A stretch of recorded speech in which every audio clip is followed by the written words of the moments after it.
Good evening, ladies and gentlemen, boys and girls, children of all ages. Welcome back to the Great Move Ride podcast. I'm your host, Gaston, of course, joined by my co-host. Jerryofdom. That's the I guy. got it a bit early this time. You got it there. And today we'll be taking a look at the anime film A Silent Voice. So I'm going to start with my previewing thoughts instead of you this time because you've seen this movie before. Yeah, I've seen it like 4 times now. And you've been trying to get me to watch this movie for about 2 years now. I knew absolutely nothing about it going in, but it definitely didn't feel like my type of movie. But I try to be open-minded, and I think I was open-minded as I watched it. I knew it wasn't exactly your type of movie, but I was like, I should watch it anyways. My previewing thoughts, going all the way back, it was hanging out with a buddy, and he was talking about this film. And this is before I got into anime. I was like, you know what? You talk really good things. I'll watch it. It was the first anime film I ever watched, and I didn't know what to expect. He told me it was sad, and I cried. And I was like, I don't cry at movies, so the movie made me cry. Mm. It made me tear up for the fourth time watching it. I was like, man. Alright, so our brief plot summary here. The film covers elements of coming-of-age story and a psychological drama, dealing with themes of bullying, disability, forgiveness, mental health, and suicide, where it follows a story with compassion and understanding involving the former bully turned social outcast, who decides to reconnect and befriend the deaf girl he tortured years prior. Boom. It's the setup. It's a setup. Yeah, it has a lot of themes to try and juggle. More on that later. But let's head into our character analysis, starting with Shoya Ishida, who I watched it in English dub. I don't know what you watched it I as. watched it in Japanese dub. Okay, so my cast list is for the English dub. So Shoya Ishida is voiced by Robbie Daymond and has a child voiced by Ryan Shanahan. And just on a fun side note, Robbie Daymond is Darian with Chetney in the D&D Critical Role video I showed you. He is a high school boy who bullied Shoko Nishimiya, a deaf girl in elementary school. He becomes the victim of bullying when the principal finds out. Now, social outcast, he strives to make amends with Shoko. I guess I'll start. I've been going first today. We'll just keep doing that. This character is a very hard one to do correctly. A reformed bully. That's very hard in storytelling to do. You have to show how awful they were in comparison to now, while still making that progression feel earned, and that you want them to be redeemed. And that's even harder when they are the protagonist, because usually the reformed bully is the secondary character. And the victim is your protagonist, usually. And I have to say, this movie did it very, very well. I was fully invested in his journey. To add on to that, I think the only way they could have done it as well as they did is with making it like an animated film, because a lot of extra little things they added in, like people having X's over his face and all that.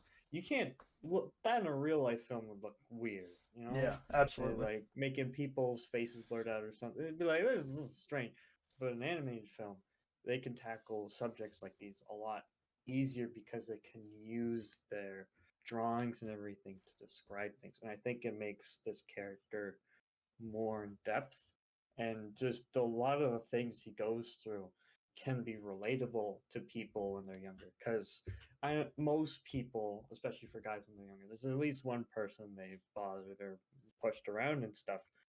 And seeing him relive that guilt every day and seeing how he deals with it and trying to fix his mistake, it's a very powerful thing, and it sits with a lot of people.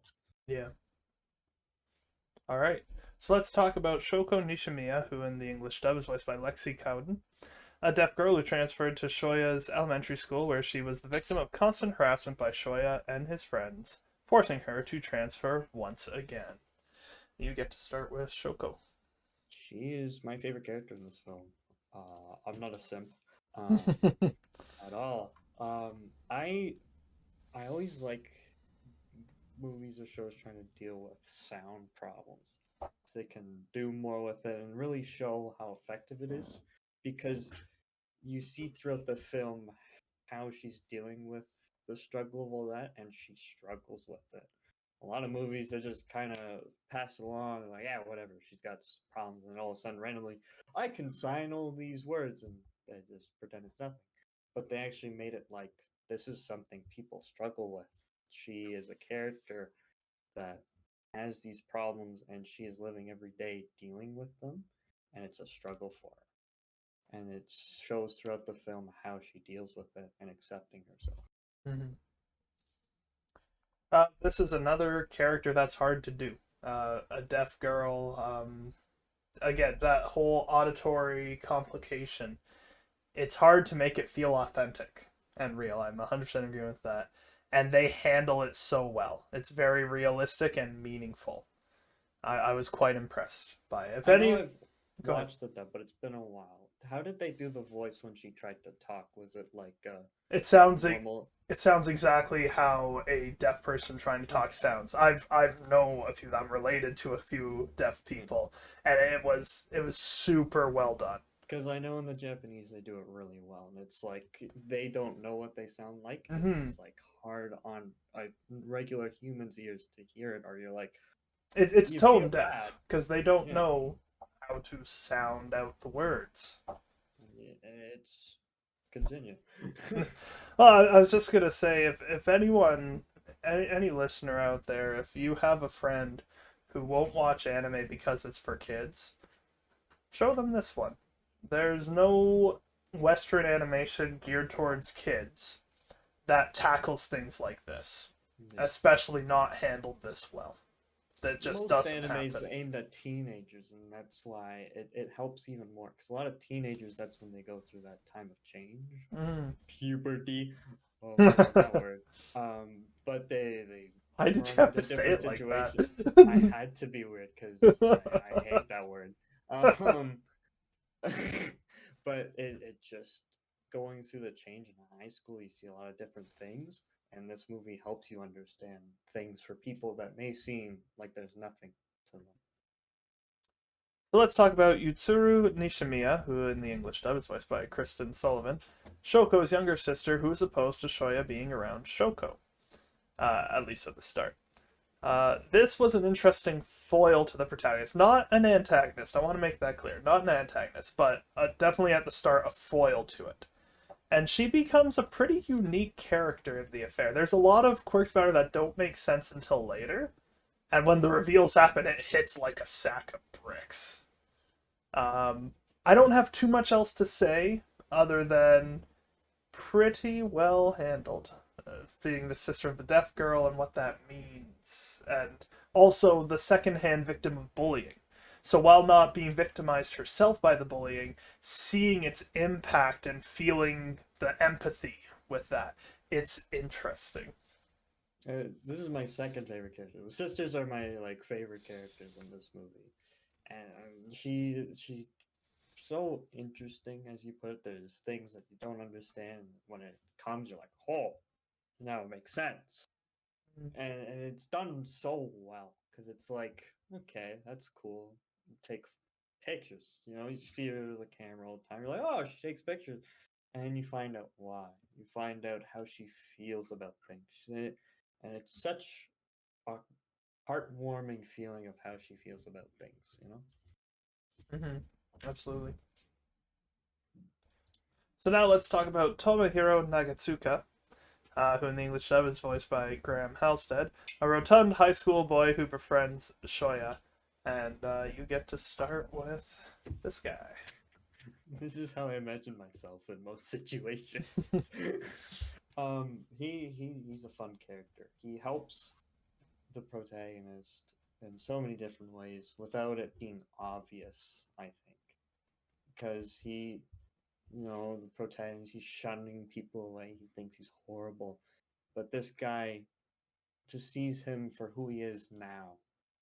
He doesn't know anything about his past, but it doesn't really matter to him because this person's who he is now, and he looks at him and he feels for him. He makes sure that when he's going through rough times, he wants to be there for him. And the little conflicting moment throughout when the one part of the film where he goes away, he still looks after him after a certain incident, and he's still caring. He never gave up, and it's such a good feeling to know that there's people out there. There are people like that, and it feels real. Yeah. This legend is my favorite character. He just makes me happy all throughout. He's voiced well. He's got like an amazing character design. He doesn't quite look like he belongs in the film, but he looks so fun. He's a terrific friend. We all need a friend like him. He is such a legend. I love that guy so much. I think the funniest part is when he sees Shoko's sister and he still thinks she's a guy, and then uh she's a girl. Oh, oh, Yeah. It's across my, the street. my bad. I love it. Oh. So let's talk about Niko Yuno, who is voiced in English dub as a teenager as Kira Buckland and as a child Gia Grace, who looks exactly like Mio from K-On! As a child. Shoya's elementary school classmate who joined him in bullying Shoko. I get to start. What a piece of work this girl is. Not badly performed or badly written. She is exactly what she's supposed to be. No, Detestable. It's a great job. Irritates you sometimes. Yeah. You're like, I'm a puncher.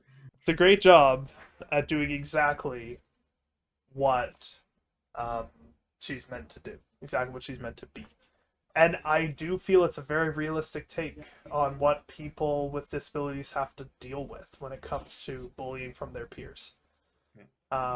That they still like Shoya is who moves on and tries to better themselves, and Naika or Nyoko, or however it's said, is what happens when you don't. And I feel like that's very realistic, that even though it was kids and bullying happens, sometimes it even continues later. I've seen it in high school a few times of people that have had those stories of continuing to get bullied by someone years back because they were new. They got in the way of their friendships or stuff, and they quote unquote ruined things. They didn't do anything wrong, and seeing those people and seeing her in this movie, she gets better near the end of the film, but she's still like, you're like, you're a piece of work. Like, come on. And it's done realistically, I think. Yeah. Because she still never came to terms by the end of the film, but she did try a bit differently and not to focus so much on the past. So now let's talk about Miyoko Sahara, in the English dub voice by Melissa Hope and Katie Harvey, as a child. One of the few classmates in Shoko's elementary school who was friendly to Shoko. And you get to start with her. This is Sahara? Yeah. Okay. She's one of those like green hair. Names. Tomohiro. Yeah. She's like the boy version, kind of, in a way. Just not as confident in herself as him. You see her having all these feelings to care for her friends and everything. But if something gets in her way and it gets tough, she struggles with it. And I think that's such a relatable thing where hard times, you can either accept it and walk through it, or you're stuck and you run away. And it's such a interesting character that's such a minor character at the same time. Mm-hmm. And it just I find most of these characters have something you can relate to other than one that I don't really care about. And it's such a good thing they had for it. Because it didn't have to be focused on, but it was there and you see it. Yeah. No, I'm pretty much in agreement with everything you said. Her role is small, but it's very important to Shoko. It's part of those connections of what bridges these two worlds, which obviously comes to a very cataclysmic crash towards the end of the film. But it's all part of that drawing together. And so I'm sure in an alternate version of this story where Shoko is the protagonist, Sahara is the deteragonist, what Tomohiro is. It's just if we were to see the story from the other perspective, that would be the role, which is interesting. So just two more characters we're going to talk about today. We're going to talk about Miki Kawaii. I don't know how to say the last name. Who was voiced in the English dub by Emily Connors and Annabelle Corigliano as a child. Classmate of Shoya's from elementary to high school, and I'm going to be straight with you, I do not like her. She is as guilty as the others. She may not have physically harassed Shoko, but she laughed. She is as guilty as the others, but is so desperate to separate herself from it that she cries in class and just makes things worse, trying to avoid getting roped into something she is guilty of.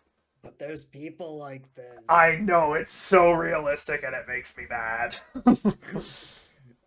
That's why all these characters... Least favorite, by the way. You can hate them as much as you want, but it's realistic. And I know. think that's like something that's really good with this movie, is she's so annoying, but she's realistic. There are people that are like, absolutely not, I'm not a part of it. And you're like, yes, you are. Shut up. Yeah, absolutely. I'm glad that they had a character like that, just to tick you off. Anything else you want to say, or do we move on to our final? So, our final one is Satoshi Mashiba, Miki's friend, who is a high school boy who befriends Shoya. He's the most useless character in the movie. I actually have a different take on his role. He's voiced by Max Middleman in the English dub. It's your turn to go first. I don't find him super, like... Yeah, I feel like he's just kind of there a lot of the time. True. I in my notes I have random red-haired guy is nice. Yeah. But he's nice, but there is something important in his role, in my opinion. Really? He represents everything Shoya wants out of high school. Somebody who doesn't know his past, who is genuinely interested in being Shoya's friend. And that's why his role is reduced, because he doesn't think he deserves what he wants. That's what he represents. The life Shoya wanted to have in high school. No, he's actually a cool character. Not that unimportant. I think his role is pretty important. Yeah, I just find him as like this nice red-haired dude that's just kind of there. But now you've made me like connect dots here. Those are the dots I connected, is that he represents what he wanted, and then what Miki takes away from him in that scene in the classroom. But then at the end of the film, all is forgiven, and he's back hanging out with Shoya, with everyone else. I think, though small, that's why he's on this list. I do feel his role is very important. And that's why it's so hard for Shoya to get close to him, because that's what he represents. And I think that's very interesting. So transitioning to the effects and cinematography. The effects are nice. It's an anime film. Just like when we did Sword Art Online. The visuals all fit, look really cool. It's a very peaceful thing. Movie. I think my favorite part with the cinematography and everything was when they go on their first trip over to the like museum area. They're going through the different areas. It's so calming, but like eerie. You feel like it's gotten too peaceful. Because it's right after the conflict on the bridge, and it's just like, yeah, they said it so well. I felt. I love the backgrounds in pretty much every scene. The backgrounds are gorgeous and stunning to look at. He's like riding his bike or something, just that wide shot. And like cinematography, as we've said, it's hard to talk about for anime films because you really get to choose your shot selection. It's not like you have multiple angles you can use. It is what you create. It's also not an action film either. True. But I love the cinematography on the dream and flashback sequences. That without showing that they're dreams and flashbacks, you know what they are. Even the extended flashback near the beginning. You know what it is because there's kind of like a little shimmer around the border for the entire, like, good 10-15 minute flashback. Yeah. that just, you know exactly what you're looking at. I like it a lot. So the writing and score. Writing, it's pretty impressive. Yeah. Like, it's a difficult task to tastefully tackle some very serious and mature themes. Suicide, depression, redemption. And the movie does it so well. It really does. And like people may be like, "Oh, it's a bunch of teenagers," but this is what teenagers go through. A It's lot of true. people, this is the turning a point where if these things don't go well or things work on, their rest of their lives, it tanks them. It holds them back. Mm-hmm. I think they showed how important it was of showing how to deal with these things throughout this movie. Mm-hmm. And then for the score, as consistent with pretty much every other anime thing I've seen, the score is great in anime. It really is. And I think that what they do with the score in this movie is really cool because it adds to scenes, and sometimes the score counters what is being shown.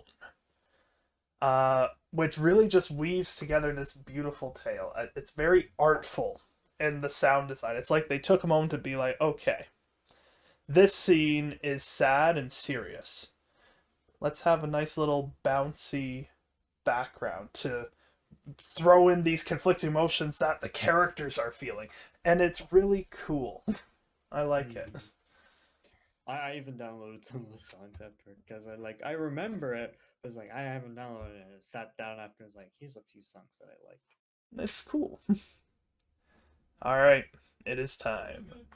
Warning, warning, heavy spoilers ahead. Here we go. High school student Shoya Ishida intends to kill himself, but changes his mind at the last minute and decides to wrap up loose ends. What an opening. Yeah, this is something else. You Showing just... it's setting it up. You're like something's off the whole time, and then you see him like jump off, and you're like, oh wow, but it's just in his thoughts, and he decides not to. It sets the tone for what is about to unfold before your eyes very well. They don't blindside you with the seriousness of what's going to go on, which was definitely the right choice. The difference between handling it tastefully and not tastefully is using it as a plot device. Yep. That's the difference right there, folks, and you can take that to the bank. If anyone uses this sort of thing as just a plot device or a cliffhanger, it's not done tastefully or respectfully to a very serious issue. So then we get our extended flashback, which I do really like what it shows and how it adapts it. Because it shows like mom mentality, how easy it is to go deeper down that rabbit hole once you start. So this flashback reveals Shoya as a 6th grade student in elementary school, which has a new student join the class named Shoko Nishimiya, and is shown to be deaf. She tries to integrate with the class, writing things in a notebook, and if they want to talk to her, to write in the notebook as well. But this does make her an easy target for Shoya and his friends to bully, because she is different and new. It's like the perfect storm of terrible circumstances for poor Shoko. And when word of the bullying reaches the principal, Shoya is singled out as the culprit by his teacher and friends. That moment when the bully has no backup. Resulting in the class's bullying becoming directed towards him. I think the most impactful part of this scene is seeing what he did to her, and then you see the exact same thing happen to him. She went into the puddle to pick up her book that he threw in. He got thrown into the pond with his books in. And there's just, it's such a painful scene to watch. I wouldn't call it painful at first. I would say he gets what he deserves. But that's... for her. For her, it's rough. Absolutely. Kind of like, yes. I was... At the same time, you're like, something doesn't feel fair here. Oh, yeah. I was never one to bully somebody. I was picked on a little bit as a kid. But it's the fact that it's happening again, and then that all of his friends were gone. It's what helps you get to his side of it in the long run, is the fact that he does pay for what he did. He really does. Shoya, of course, blames Shoko, and the two get into a physical altercation.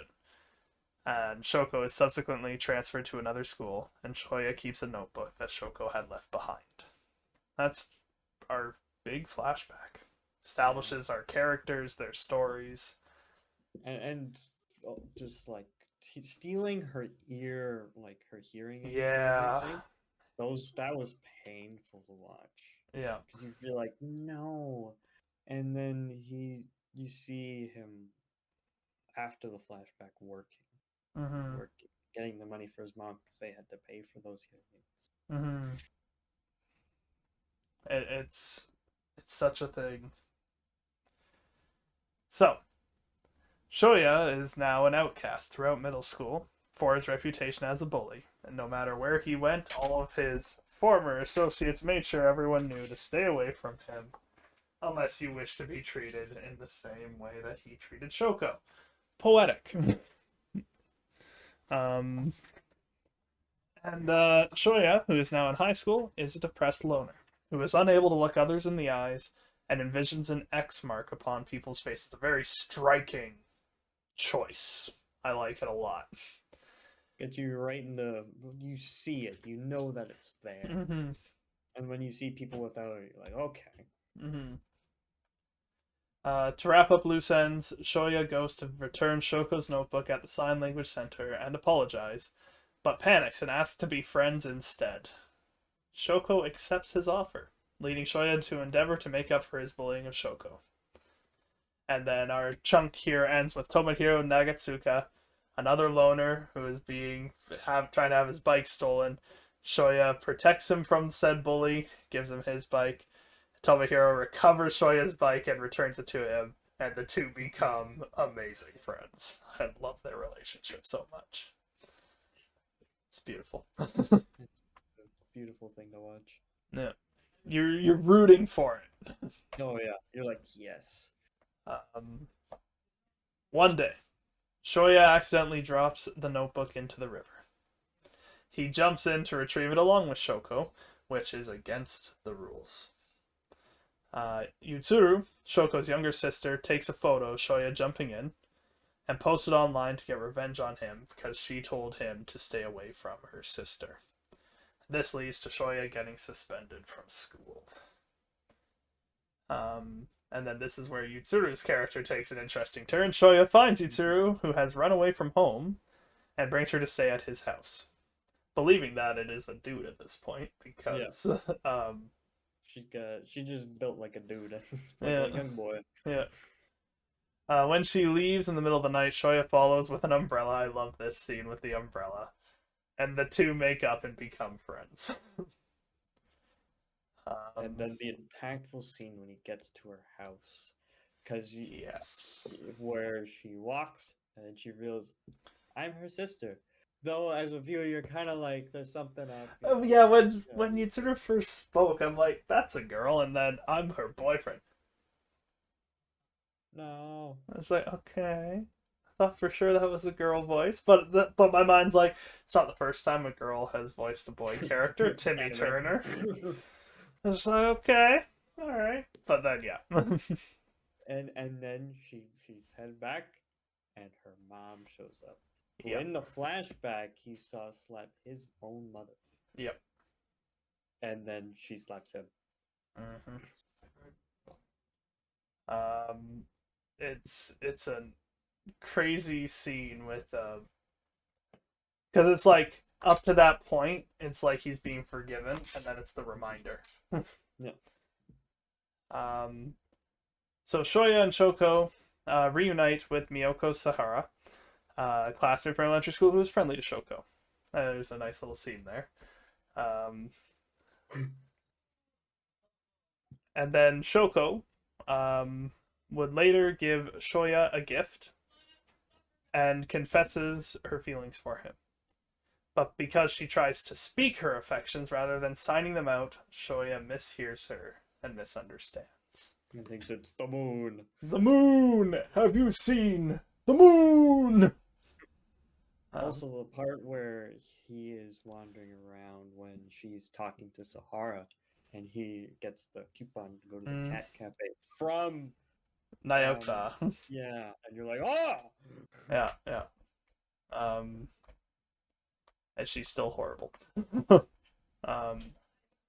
So Shoya invites Shoko to amusement park with Tomohiro, Miyoko, Mika Kawaii, another classmate from elementary school, and Satoshi Mishiba, redhead guy, Miki's friend. And there they run into another classmate from elementary school, Naoka Yuno. We've talked a lot about her. And she drags Shoko into a Ferris wheel.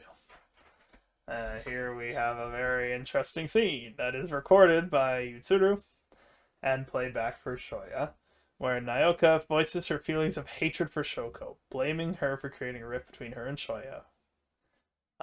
Which is just whew.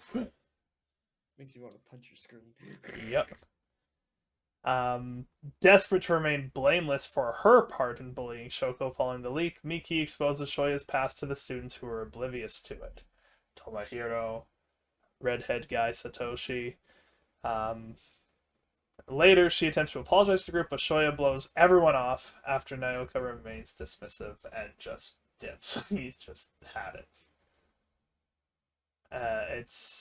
That's a hard scene to watch when it all comes crashing down. On the bridge. Yeah, when it all comes crashing down. Meanwhile, Shoko and Yutsuru's grandmother has died peacefully. To cheer them up, Shoya takes them to the countryside and sees that Shoko blames herself for everything that has happened to him.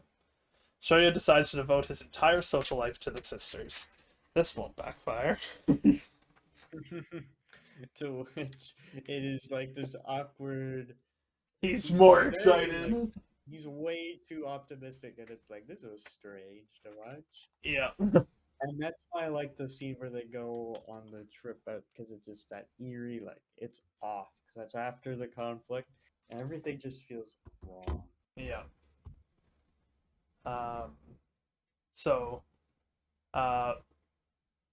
Shoko and Yutsuru's mom begins to get a little more accepting of Shoya. They bake a cake for her birthday, and they have an interesting conversation.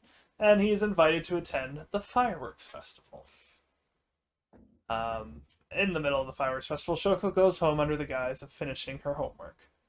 Shoya goes when Yutsuru asks him to get her camera. As he arrives, he finds Shoko standing on the edge of the balcony preparing to jump off. This is an intense scene. Shoya succeeds in grabbing her and pulls her back up onto the balcony at the cost of his own balance and falls into the river below and slips into a coma.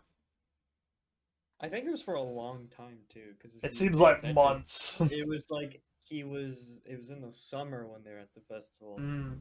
They're talking about like a festival, like the fall festival, like yeah, months. Hoping to help Shoya, Shoko meets with each group member to explain her and Shoya's situation.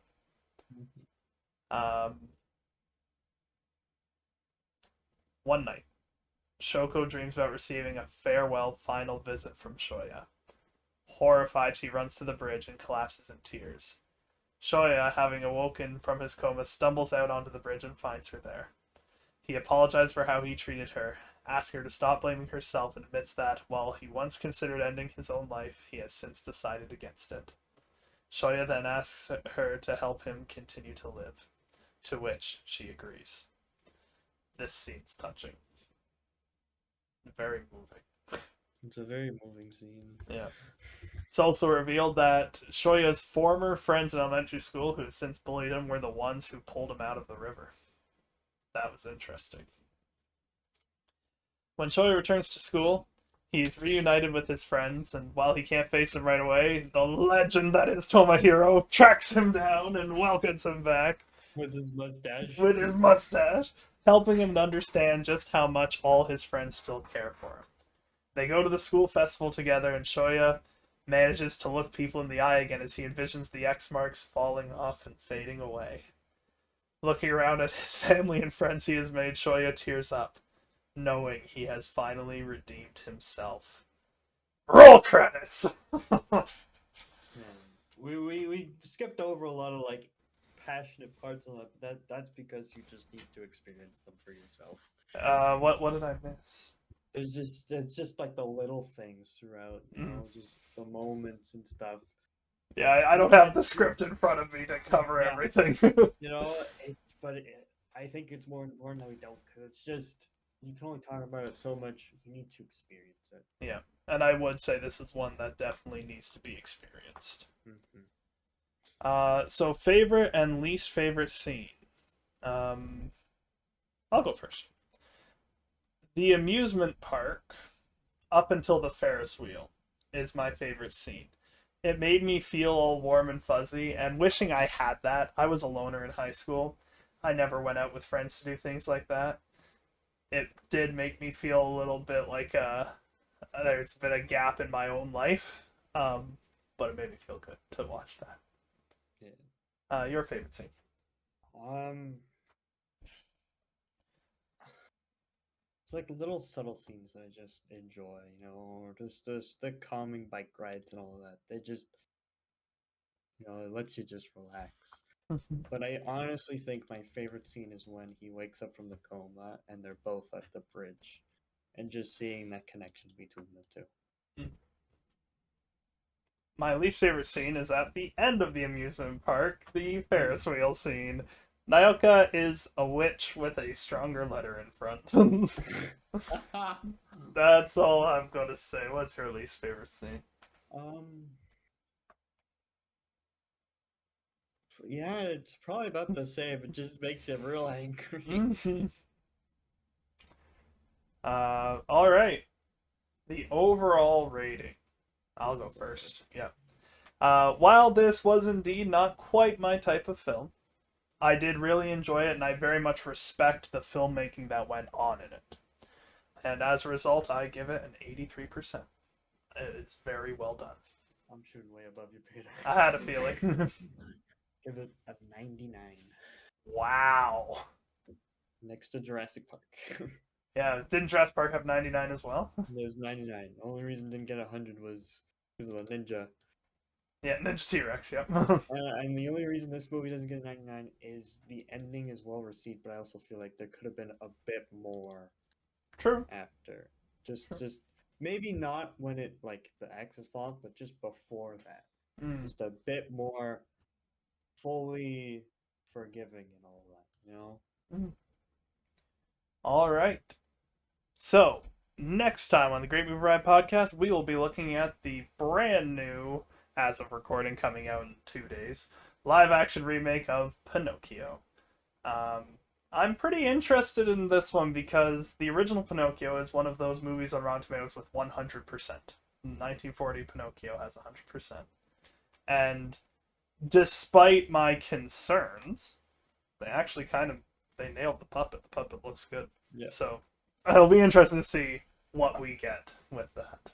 So stay tuned for that next time. For the Great Movie Ride podcast, I've been Gaston.